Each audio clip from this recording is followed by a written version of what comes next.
दरम्यान आमदार अपात्रतेचा निकाल किंवा निर्णय नेमका किती वाजता देणार असा प्रश्न विचारला ॲडव्होकेट असीम सरोदे यांनी। असीम सरोदे या संपूर्ण प्रकरणातले एक वकील आहेत ठाकरे गटाच्या बाजूने, पण या प्रकरणातले वकील असून सुद्धा अद्याप आपल्याला कोणतीही माहिती देण्यात आलेली नाही असं असीम सरोदे म्हणतात। आज निकाल किती वाजता जाहीर करणार हे कळवायला उशीर का होतोय असाही प्रश्न त्यांनी विचारलाय। महाराष्ट्र लेजिस्लेटिव्ह असेंब्ली सचिव यांच्याकडनं ईमेल आलेला नाही की राहुल नार्वेकर नेमका निकाल किती वाजता जाहीर करणार असं ॲडव्होकेट असीम सरोदेंनी म्हटलंय। आमदार अपात्रतेचा निकाल हा 4 नंतर अपेक्षित आहे, पण तो एक्झॅक्टली किती वाजता घोषित केला जाईल, किती वाजता सुनावला जाईल याबद्दलची कोणतीही कल्पना आपल्याला दिली न गेल्याचं ॲडव्होकेट असीम सरोदे यांचं म्हणणं आहे। असीम सरोदे हे ठाकरे गटाच्या बाजूने संपूर्ण प्रकरणामध्ये बाजू मांडत होते।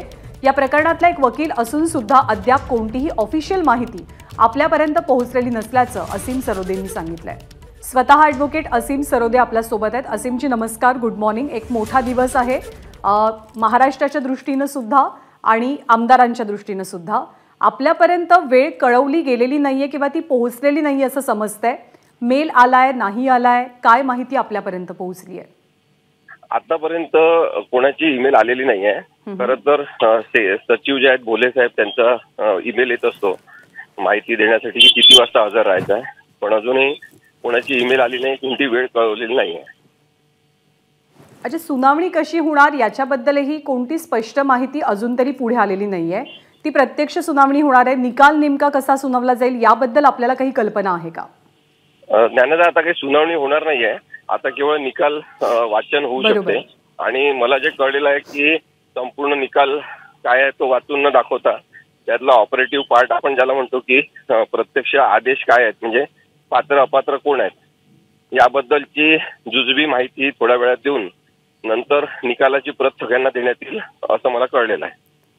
आपल्याला अजून ऑफिशियल माहिती कळलेली नाही, आपण सांगताय त्यानुसार की निकाल किती वाजता जाहीर केला जाईल। आपण जाणार आहात का, पोहोचणार आहात का, कुणाकडनं याची माहिती घेण्याचा सध्या प्रयत्न करताय?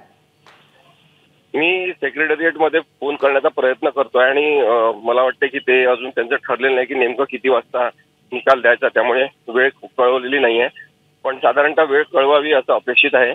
आणि तरी सुद्धा आम्ही तिथे पोहोचणार आहोत 1-1.5 वाजता आणि तिथे जाऊन मग विचारणा आम्ही प्रत्यक्ष काही अधिकाऱ्यांना भेटून करू। जी, एक शेवटचा प्रश्न, काय अपेक्षा आहेत आजच्या निकालाकडनं? दोन्ही गट कॉन्फिडंट आहेत, तुमच्या अपेक्षा काय आहेत?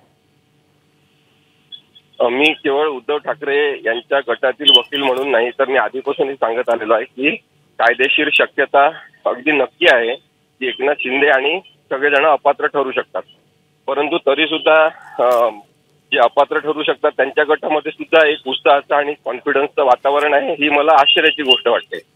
2 शक्यता ज्या आहेत ते पात्र किंवा अपात्र ठरू शकतात, त्याच्यामध्ये पात्र ठरवणं म्हणजे एकनाथ शिंदे आणि त्यांच्यासोबत पळून गेलेले सगळे आमदार पात्र आहेत असा निर्णय देणं हे खूपच धाडसाचं आणि कायदेशीर अन्वयार्थ नवीन स्वरूपात लिहिण्याचं काम होईल।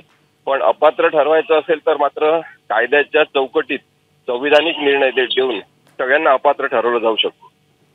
आणखी एक शेवटचा मुद्दा आहे इथे की सुप्रीम कोर्टाचा पर्याय दोघांकडे खुला असेल निकालानंतर, ती प्रक्रिया कधीपासून सुरू करण्याची मुभा आहे, कधीपासून सुरू होऊ शकते?